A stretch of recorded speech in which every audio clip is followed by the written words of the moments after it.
आज ये बताना चाह रहे हैं मित्र बनाओ जीवन में तो ऐसा बनाओ कि जो तुम्हारी विपत्ति में साथ दे, मित्र वो अच्छा होता है। आज इनने बिठाल करके बात करने लगे। बोले मित्र ये बताओ सुदामा जी। बोले हाँ पूछो। बोले हम ये पूछना चाहते हैं मित्र, तुम बोलते थे कि शादी नहीं करवानी, विवाह नहीं करवाएंगे, अपन तो यहाँ सही रहेंगे, चकाचक आनंद में रहेंगे। अच्छा जा बताओ तुमने विवाह करवाओ कि नहीं? सुदामा जी कहने लगे भैया क्या बताएं, हमें तो बाबा जी रहना था, घर परिवार वालों ने लिया, हम विवाह यहाँ से पढ़ कर गए, परिवार वालों ने पकड़ा और जल्दी जल्दी में हमारी शादी करवा दी। तुम्हारी भाभी का नाम सुशीला है। कन्हैया बोले ओहो मतलब ब्याह होगा? बोले हाँ। भाभी है? बोले हाँ है। बोले भाभी है तब तो ऐसा हो नहीं सकता, भाभी ने कुछ ना कुछ खाने जरूर भेजा होगा।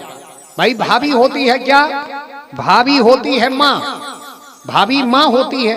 भाई ब्रह्म वैवर्त पुराण में जो 16 माताएं बताई गई हैं उनमें एक माँ है भाभी।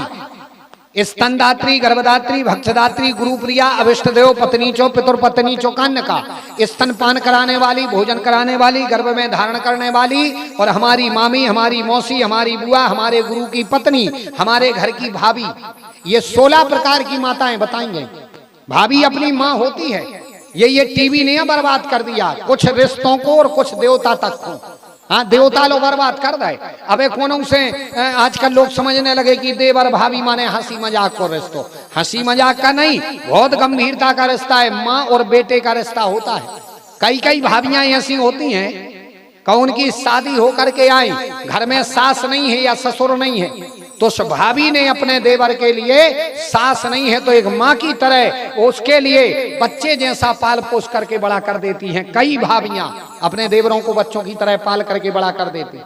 इसलिए भाभी देवर का रिश्ता कोई हंसी मजाक का नहीं, बड़ा गंभीर रिश्ता होता है, मर्यादा का रिश्ता होता है, माँ और बेटे का रिश्ता होता है। लेकिन टीवी ने बर्बाद कर दो, केवल हंसी मजाक को बना दो। एक दो देवताओं को अबे कौन से क्या देखियो तुम कहियो रे तुम बड़े नाराज हो रहा है, बोलने पर भी तैयार हो जाए लड़ पड़ है 1 मिनट में, हम काहे के नाराज।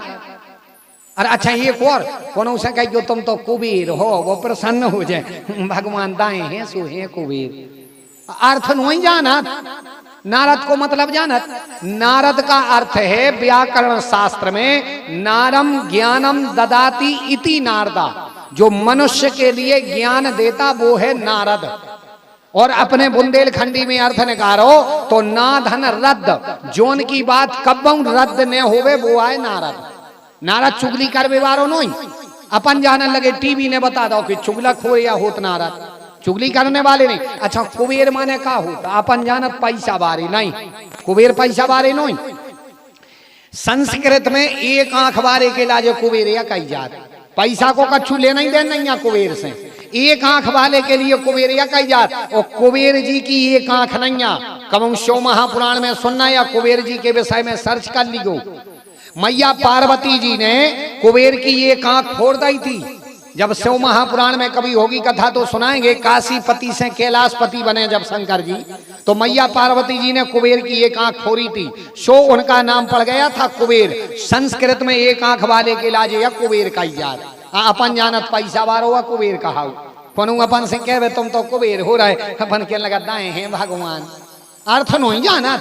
अब पता होवे को सूदो तुम्हें ये कहाँ को कह रहा हो राम धनी तो।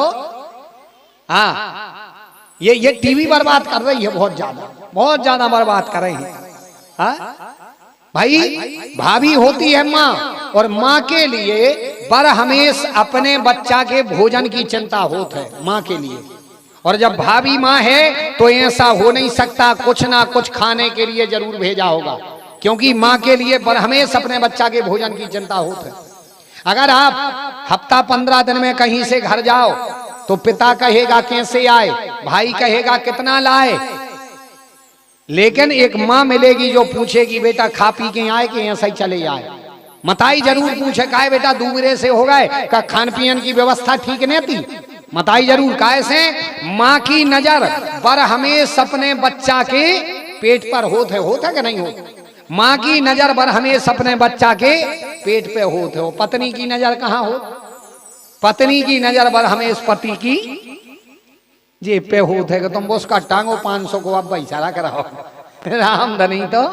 बाहर ही अपने तो नहीं, अपने ना तो सब बढ़ गया डकार सी आ गई सो ले लाई है। भाई माँ की नजर बर हमेश अपने बच्चे के पेट पर होती है। माँ बर हमेश अपने बच्चे को देखती है और भोजन की व्यवस्था करती है। तो जब भाभी है और भाभी है माँ, तो भाभी ने कुछ ना कुछ भेजा होगा। अब सुदामा जी ने सोची यार कहाँ इतने बड़े राजा हमारे मित्र और इतनी बड़ी बड़ी रानियों के सामने हम क्या जब फटी सी पुटरिया निकालें, कहाँ जे टूटे से चाउन निकालें। सो सुदामा जी पुटरिया दबा जा रहे हैं। वो सुदामा जी कहने लगे सुनो तो, बोले हाँ। बोले ये बोल रहे हैं कि आपको ये बताए ना अपन कितने अच्छे गुरुजी के यहाँ रहते थे, गुरुजी कितने अच्छे से पढ़ाते थे, अपन को गुरुजी कितना चाहते थे, गुरुजी कितना प्रेम करते थे। द्वारकाधीश कहने लगे हाँ हाँ गुरुजी बहुत चाहते, अपन अच्छो पढ़ाते, खूब अच्छे से रहते, लेकिन हमें तो ये बताओ कि भाभी ने आखिर क्या भेजा। सुदामा जी बोले जी ने भूल है। सुदामा जी पुटरिया दबा जा रहा है। क्या लगे काय कन्हैया याद है अपन समिधाएं लेने जाते थे, गुरुजी हवन किया करते थे। एक बेर की खबर है अपन समिधाएं लेवे गए और वहां पानी गिरने लगा तो अपन कैसे फंस गए थे।